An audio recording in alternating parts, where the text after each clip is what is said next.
Dia Internacional do Trabalhador, as centrais sindicais brasileiras se unem em um grande ato na capital paulista neste 1º de maio. Sobre as reivindicações e as pautas de lutas para este dia, fomos ouvir o presidente do Sindicato dos Metalúrgicos de Santo André, em Mauá, no Grande ABC Paulista. Cícero Firmino Martinha fala sobre a união e a força das centrais em defesa das lutas do trabalhador e pela democracia.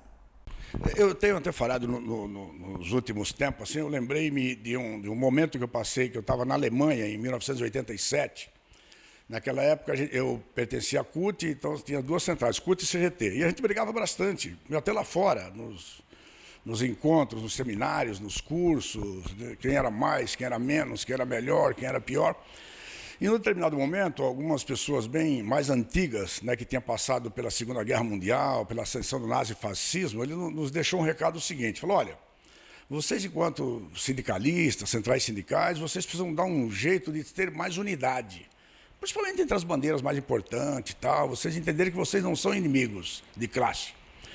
Aí ele deu o exemplo deles na Europa, falou, olha, aqui na Alemanha, a gente brigava, era cristão, socialista e comunista. Os três brigavam entre eles, né, por propostas internas, etc. Com a ascensão do nazifascismo, ele botou no paredão comunista, socialista e cristãos. Então, quer dizer, tratou todos iguais. Então, nós vimos que fomos ali, nós éramos iguais. E aí a gente levou muito mais a sério a preocupação da unidade na classe trabalhadora. E eu falei, pô, eu estou trazendo para o nosso tempo agora. Essa unidade, ela vem, inclusive, de uma forma assim, difícil, triste, porque aprendendo na dor, né, que a unidade é importante, você pode ter divergência, mas você tem que saber de que lado você está. Né? Então, e na época eles diziam, olha, se vocês não aprenderem com a história aqui da Europa, vocês só vão aprender o que acontecer com vocês na prática. Espero que não aconteça. Então, a gente vê aí acontecendo, então eu acho que essa unidade das centrais e da classe trabalhadora, eu vejo todo mundo pregando unidade hoje, né? Eu acho que isso é importante para a gente dar o salto, subir esse degrau, dar o salto de qualidade, né, dos movimentos sociais que a gente precisa. Quais serão as pautas de luta para o 1º de maio deste ano?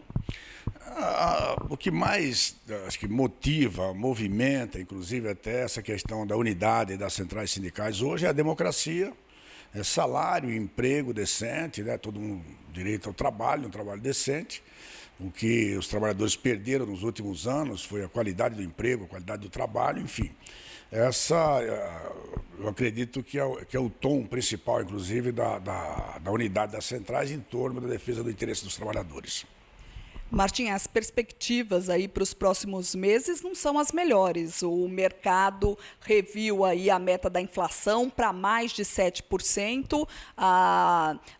A Selic deve ultrapassar aí os 13%. É realmente um cenário complicado para o trabalhador brasileiro.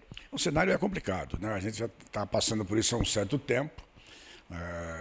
Não tinha inflação tão alta que de repente começou a subir, né? O preço do combustível, hoje quem regula são os preços internacionais, gasolina de R$ 7, R$ 8 reais o litro, álcool que é produzido no Brasil de R$ 6, R$ 6,50 o litro, quer dizer, isso você leva tudo para cima, o produto, o que também, alguns outros fatores externos também que têm contribuído, a questão dos produtos, o milho, né?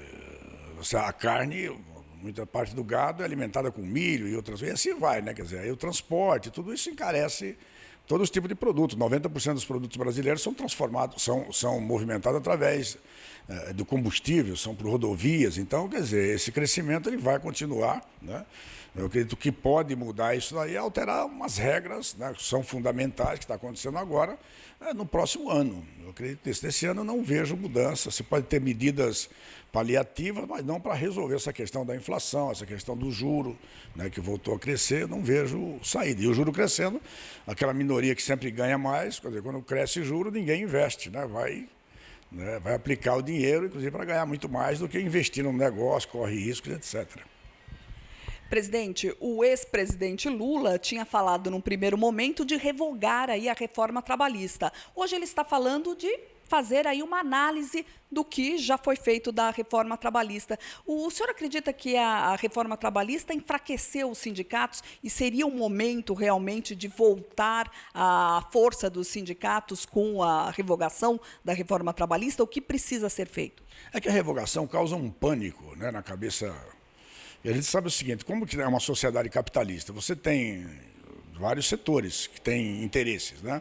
Por que não tem uma reforma tributária no Brasil adequada para o país? Porque na hora que vai brigar os interesses, não tem acordo. Para você ter acordo, você passa por dentro do Congresso. E um presidente da República, ele sabe, e o Lula tem experiência disso, que você não governa sozinho, né? Você tem que governar com o Congresso, né, com os poderes constituídos. Então, você precisa ter uma maioria dentro do Congresso que queira fazer as mudanças, que esteja a fim de fazer, que concorde. A gente sabe que todos os setores estão representados dentro do Congresso. Então, quer dizer, é preciso ter esses cuidados, né, que nós temos que tirar o que é mais prejudicial para os trabalhadores. Né, eu acho que essa é a primeira meta, o primeiro ponto, né, porque se você chegar e falar, não, vou ter um projeto aqui de revogar inteiramente a reforma trabalhista. Tá bom, o Congresso aprova? Né? Se não aprova, então você vai ficar só falando, né? Tem como bandeira, mas não resolve. Então, eu acredito que o presidente Lula, nesse aspecto, ele está entendendo bem essa situação, né? Porque não é falar uma coisa que depois você não consegue cumprir quando você assume o mandato. Né? Então, eu acho que o mais sensato, quer dizer, a reforma foi prejudicial, não só a reforma trabalhista, a reforma da Previdência Social. Quer dizer, essa reforma ela foi no sentido de acabar com a Previdência Social pública. Né? A gente sabe tudo que está por trás disso daí. Então, mas eu acho que nós temos que, né, adequar, inclusive, essa situação para que os trabalhadores não sofram tanto igual estão sofrendo agora com o motoboy, os Uber da vida, essas coisas que nós temos que resolver. Quer dizer, a informalidade tomando conta da formalidade. Né? Em um país capitalista, no mínimo, você tem que pensar nas duas partes, quer dizer, nos investidores, nas empresas, nos negócios, mas pensar também na classe trabalhadora, né, que é a grande maioria da sociedade e que precisa estar amparada pelas leis, né, do país, pela democracia, pela Constituição. Né, você tem que pensar em todos esses setores.